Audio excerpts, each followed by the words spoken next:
I haven't seen my boyfriend or my family or someone I care about in a few weeks, a few months, and I look different. I'm nervous. What if they tell me how bad I look, or they say something that just makes me feel like I shouldn't be doing this?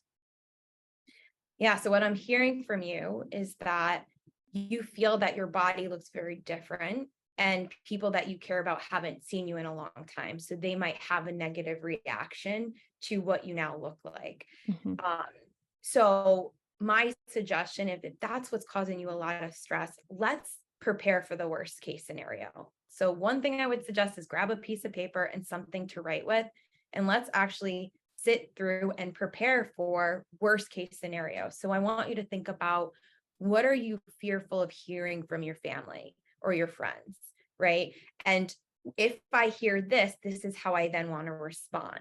So think that through. Think about what you're concerned about hearing or seeing and how you want to respond if those situations present themselves. I also want you to be thinking about, what kind of boundaries do you want to set when you're seeing these individuals for the first time?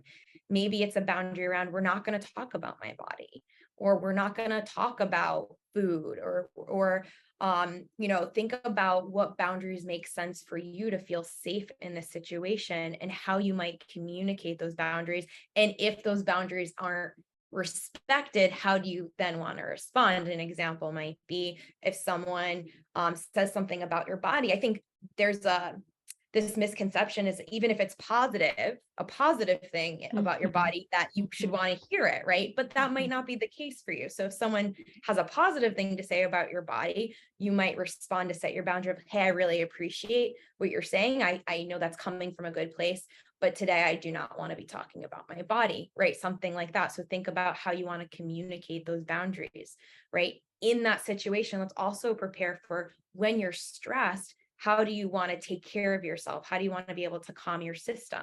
Maybe it's you're intentional about including some breathing into your day with your family or your friends.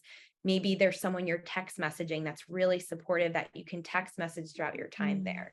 Maybe you go for a walk in the middle of your time with, or maybe you go for a walk with your family or friends. That could be helpful. So think about how you might calm your system. And then lastly, who are you going to lean on for support? Is there someone we can bring with you that maybe has seen you and has been supportive? Is it possible to schedule an appointment with your therapist after that interaction, so you have someone to process that with? So think about, your advocates and who you can lean on for support in that situation as well. And add anything else that you might be concerned about in this plan. And then think about how you want to respond. Now, that is just to help you feel like you have a better sense of how you could respond and what you can do in those situations, which makes this a little less scary.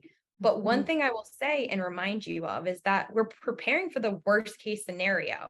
More Mm. times than not, the thing we fear the most doesn't actually happen. So, also going into this situation, even though we prep for the worst, have an open mind that you're going to be met with love and compassion, right? And it's going to be a more positive experience than you anticipated. So being open to that as well, because that's important. If we go in kind of with this idea that it's going to be all negative and it's Mm. are going to judge us, right? We're going to show up in a certain way. And so have that open mind too, that people are going to meet you with love and compassion, because that's possible too. Oh, that's so good to mention. So important. And we've all been there where we can you kind of build something up in your mind and then you come across as like almost like ready to pounce and then what any one wrong thing anyone says and you're like ready to like, well, jump on them. So I'm glad you mentioned that. Thank you so much. One more thing, would you say you said about preparing ahead of time and writing it down, worst case scenarios. I have found it helpful going into family interactions, like when having a therapist or, yeah, like you said, a friend or someone supportive, to, yeah, just even talking about it going in. And maybe, and you said about setting boundaries, would you say to set up, yes, talk to your therapist about it or a supportive friend, but is it helpful to communicate these things, particularly maybe about body, through a text message or a call before someone goes and says like, look, I know you may want to say something, but I really I would appreciate if you just don't comment on my body. Would you Yeah, suggest that?